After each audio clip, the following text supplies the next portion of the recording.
Tendo tomado conhecimento de um estudo de excepcional qualidade e seriedade, feito por um dos consultores legislativos do Senado Federal, do Núcleo de Estudos e Pesquisas do Senado, o senhor Ricardo Nunes de Miranda, sobre a Zona Franca de Manaus, desafios e vulnerabilidades, textos para discussão.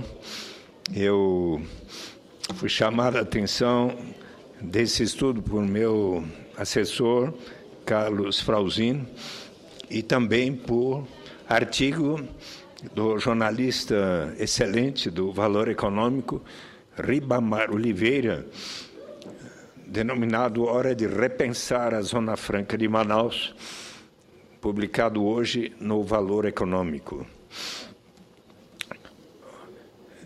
Ribamar Oliveira, na abertura de seu artigo, diz que um dos principais obstáculos para a aprovação da reforma do imposto sobre ICMS é a reivindicação do Estado do Amazonas de manter a alíquota interestadual de 12% para os produtos da Zona Franca de Manaus. No auge desta disputa, a Consultoria Legislativa do Senado divulgou um estudo que informa que 32,5% dos benefícios tributários e concedidos à Zona Franca de Manaus não são custeados pelo governo federal, mas pelos próprios estados e municípios. Tal é a relevância deste estudo publicado pela consultoria e feito por Ricardo Nunes de Miranda. Embora ele seja longo, acredito que ele merece ser estudado por todos nós senadores, inclusive pelo relator Delcídio do Amaral, pelos senadores do Pará, de São Paulo, do Nordeste, do Rio Grande do Sul, do próprio Amazonas, do Centro-Oeste, pois aqui há uma reflexão embasada em dados muito bem elaborados.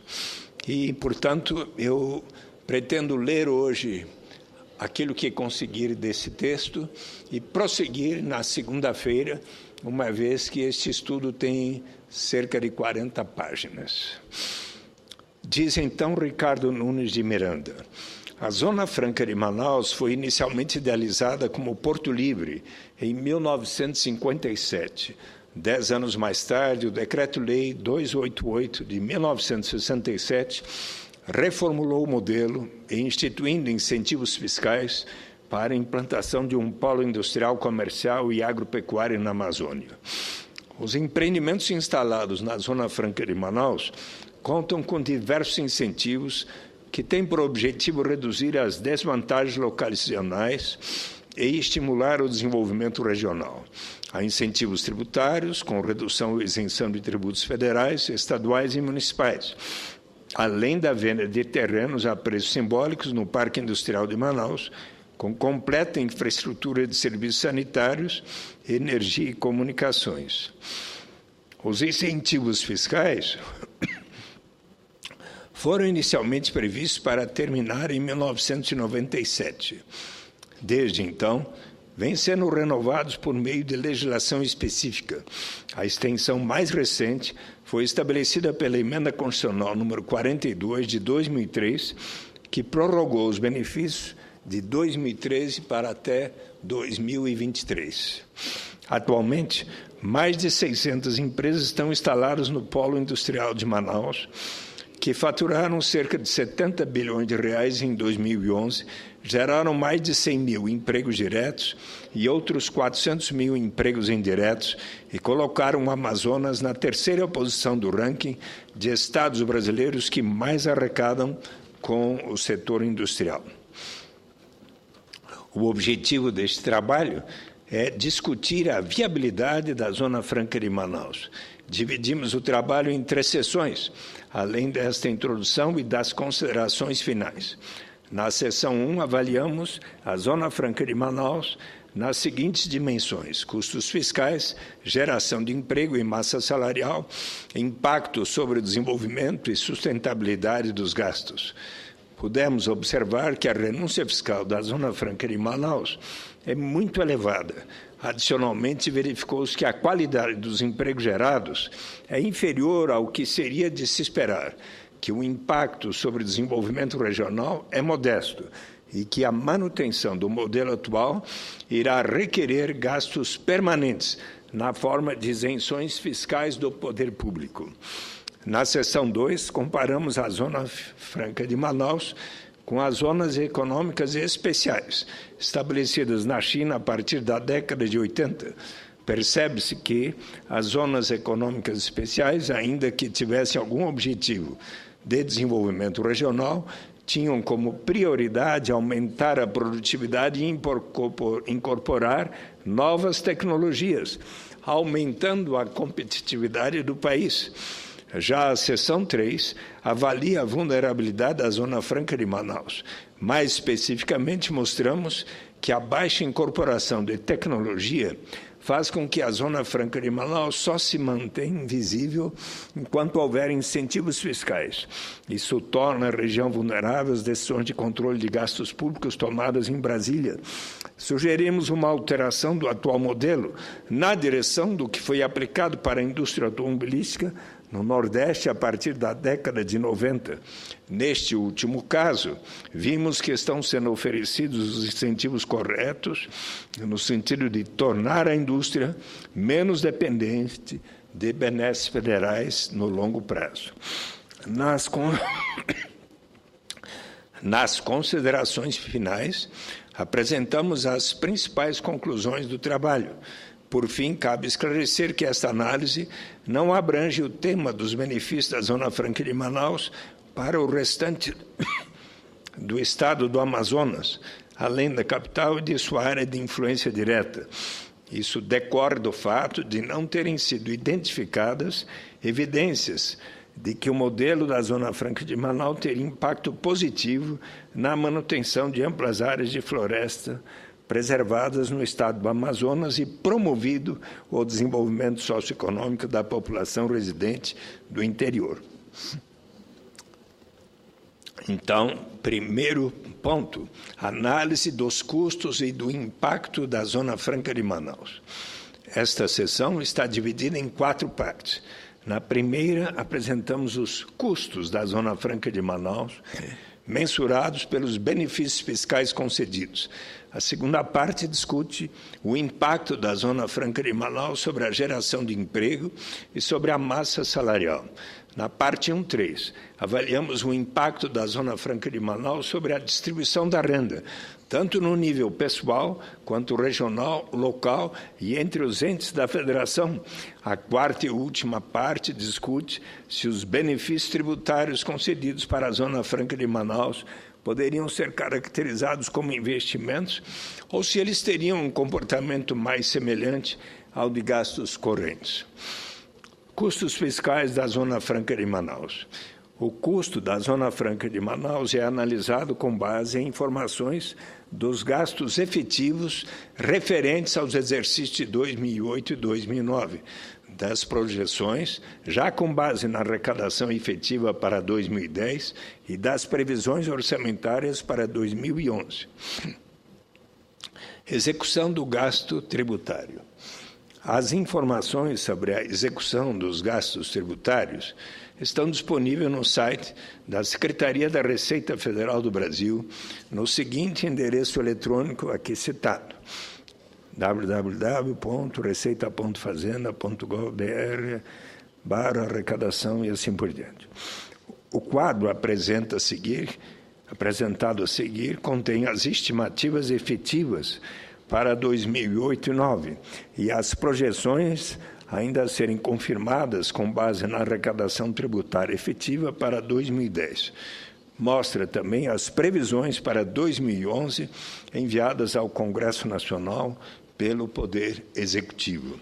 E aqui está a tabela com os gastos tributários para a Zona Franca de Manaus, com estimativas para 2008, 2009, 2010 e 2011, respectivamente, e com os diversos valores e o gasto tributário total de 13.965 em 2008, 12.116.000 em 2009, 14.705 em 2010 e 13.965 em 2008, 12.116 em 2009, 14.705 de projeção em 2010 e 17.763 de previsão para 2011. Que não me foi concedido os 10 minutos que teria regular. Os 10 minutos foram concedidos, senador Suplicy, mas vou prorrogar a Vossa Excelência mais um tempo para concluir o seu pronunciamento. Agradeço. O quadro anterior mostra que a maior parte, 56%, dos benefícios fiscais é baseada no IPI, principalmente o vinculado às operações internas. No entanto, também são significativos os valores relativos ao IPI vinculado às importações. A isenção do imposto sobre importações representa 9,4% do custo tributário, que também contribui para o barateamento das importações. Já os benefícios fiscais concedidos pela redução da contribuição do PIS/PASEP e redução da contribuição para o financiamento da Seguridade Social COFINS representam, em conjunto, 24,6% dos gastos tributários da Zona Franca de Manaus e áreas de livre comércio. O papel preponderante do IPI deve ser avaliado levando em conta que 58% do produto de sua arrecadação pertence aos estados, municípios e fundos constitucionais de financiamento.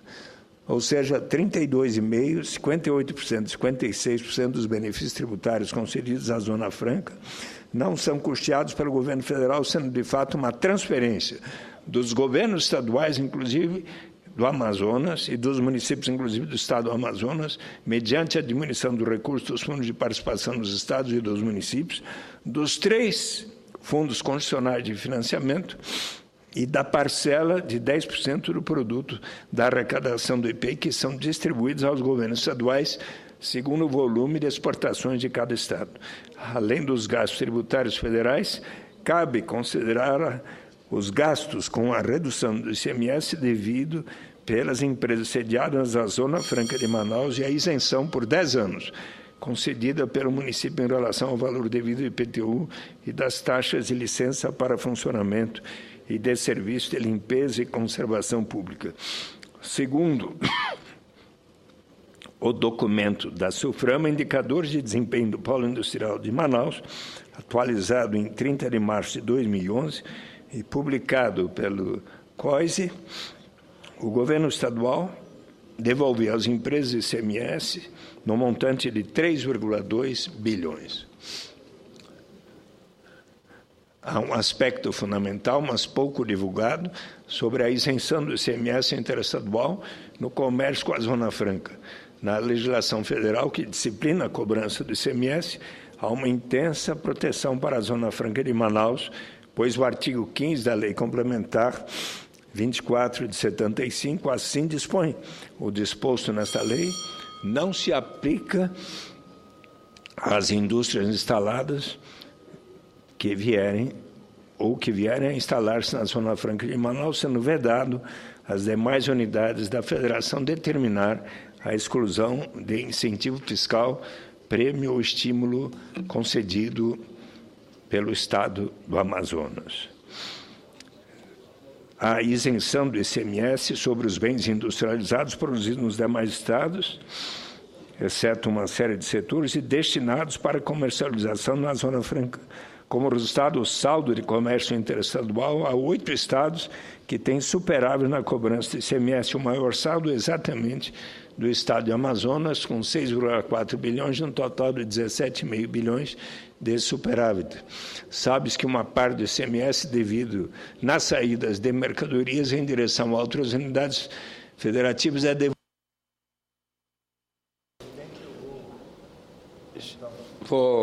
Senador Suplicy, Vossa Excelência iniciou o seu pronunciamento às 15h12.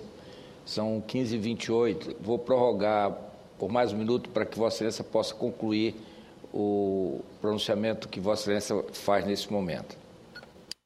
Agradeço, prezado presidente. Então, também não se conhece o montante do ICMS que deixa de ser arrecadado pelas demais unidades federativas nas exportações abrigadas pelo disposto no ditame mencionado na Lei Complementar número 25 de 1975. Também não são conhecidos os valores do gasto tributário municipal com isenção do IPTU e taxas. Na próxima segunda-feira, eu continuarei a análise deste documento com a previsão dos gastos tributários de 2011, a análise da geração de emprego e massa salarial, enfim, os mais diversos aspectos, mas eu quero solicitar, senhor presidente, que seja transcrito na íntegra este documento e recomendo a todos os 81 senadores que estudem este documento, que constitui um subsídio formidável e de extraordinária qualidade, e acredito que os próprios senadores que têm defendido a Zona Franca de Manaus vão querer estudar para fazer sugestões de modificações tal a qualidade deste trabalho que, felizmente, a assessoria do Senado Federal nos brinda. Muito obrigado, prezado senador.